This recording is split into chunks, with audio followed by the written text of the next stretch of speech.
Hello viewers, வணக்கம் and welcome back to my channel. எபிசோடை பொறுத்த வரைக்கும் தன்னுடைய 2 தங்கைகளையும் கூட்டிகிட்டு ரோட்டில் நடந்து வந்துட்டுருக்காங்க. பார்க்குறவங்க எல்லாருமே இப்படி ஆயிடுச்சு, அந்த சிவபாலன் இதுக்காக வீரா கழுத்தில் தாலி கட்டணும் அப்படின்னு சொல்லி 4 பேர் 4 விதமாக பேசிகிட்டு இருக்காங்க.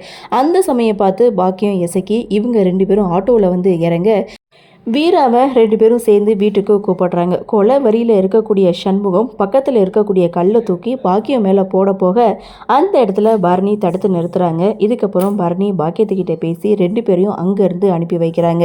பயங்கர கோவத்தோட வீட்டுக்கு போன சண்முகம் அங்கே இருக்கக்கூடிய சாமி ஃபோட்டோஸ் எல்லாத்தையும் போட்டு உடைக்கிறாரு. நான் காலம் ஃபுல்லாக உன்னை வழிபட்டேனே, இப்படி என் குடும்பத்துக்கு ஒரு அநியாயத்தை பண்ணிட்டியே, இனிமேல் எந்த ஒரு தெய்வத்தோட ஃபோட்டோவும் இந்த வீட்டில் இருக்கக்கூடாதுன்னு சண்முகம் பயங்கர கோவம் பட இன்னொரு பக்கம் வைகுண்டத்தோட கழுத்தையும் வந்து பிடிச்சி நெருக்கிறாங்க. ஏன்னா சிவபாலன் வீரா கழுத்தில் தாலி கட்டும்போது உன் தங்கச்சியோட சேர்ந்து என்னை நீ தடுத்துட்டால அப்படின்னு சொல்லிட்டு வைகுண்டம் கழுத்தை பிடிக்க அந்த இடத்துல பரணி தான் சண்முகத்தை தடுத்து நிறுத்துறாங்க. இருந்தாலும் சண்முகத்தோடைய கோபம் தீரவே இல்லை.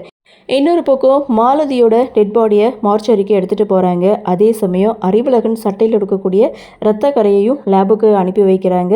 இதை நினச்சி முத்துப்பாண்டி ரொம்பவே வருத்தப்படுறாரு. ஏன்னா முதல்ல ரத்னாவுக்கு டார்ச்சர் பண்ணது நான் தான், 2வது அந்த வெங்கடேஷ், சரி நல்லவன் ஒருத்தன் வந்து இவளை கல்யாணம் பண்ணிக்கிட்டு வாழ்க்கை நல்லா இருக்கும்னு பார்த்தா இப்படி ஆயிடுச்சு அப்படின்னு சொல்லி முத்துப்பாண்டி ஒரு பக்கம் வருத்தப்படுறாங்க.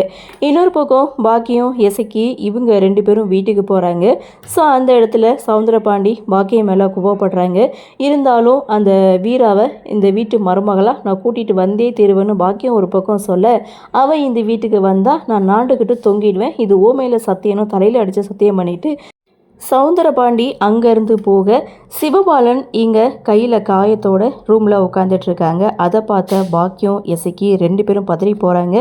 அந்த இடத்துல சிவபாலன் அத்தா என்ன சொன்னார் அப்படின்னு சொல்லி பாக்கியத்துக்கிட்ட கேட்க, அவன் என்ன கொலை வெறியில் இருக்கான் அப்படின்னு சொல்ல, கோவம் இருக்கத்தானே செய்யும் அப்படின்னு சொல்லி இவங்க 3 பேருடைய கன்வர்சேஷனை முடிக்கிறாங்க.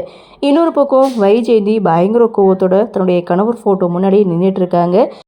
தன்னுடைய அம்மாவை எப்படி சமாதானப்படுத்துறதுன்னு தெரியாமல் கௌதம் ஒரு பக்கம் நீக்க, கௌதமுடைய பாட்டி ஒன்னால தான் அது முடியும் அப்படின்னு சொல்லி கௌதமை அவங்க அம்மா கிட்ட போய் பேச சொல்கிறாங்க.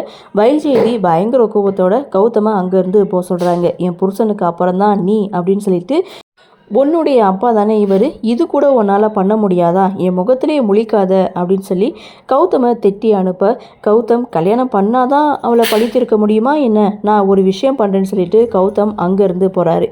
இன்னொரு பக்கம் இங்கே பயங்கர கோவத்தோட சண்முகம் வீட்டில் நின்றுட்டுருக்காங்க. ஒரு பக்கம் ரத்னா அழுக, இன்னொரு பக்கம் வீரா அழுக.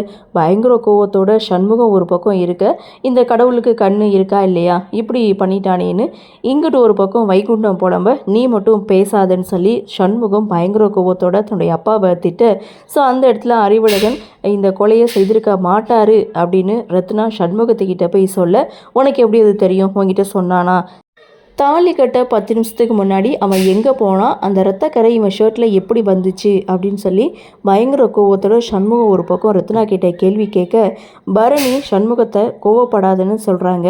ஆனால் சண்முகம் யார் பேச்சையும் நான் கேட்க மாட்டேன், எல்லார் பேச்சையும் கேட்டு நான் வீணாக தான் போயிட்டேன், ஏமாந்து போயிட்டேன்னு சொல்லி பயங்கர கோவத்தோடு நின்றுட்டுருக்காரு. இதோட எபிசோடை முடிச்சிருக்காங்க. ஆக மொத்தம் இன்றைக்கி எபிசோட் அப்படின்றது கல்யாணம் நடந்ததை விட இன்றைக்கி பரபரப்பான ஒரு எபிசோட் தான். சரி, என்ன நடக்குது, என்ன மாதிரியான சுவாரஸ்யத்தோடு கதைக்கள நகர்வை கொண்டு வராங்க அப்படின்றது நாமளும் பொறுத்திருந்து பார்க்கலாம்.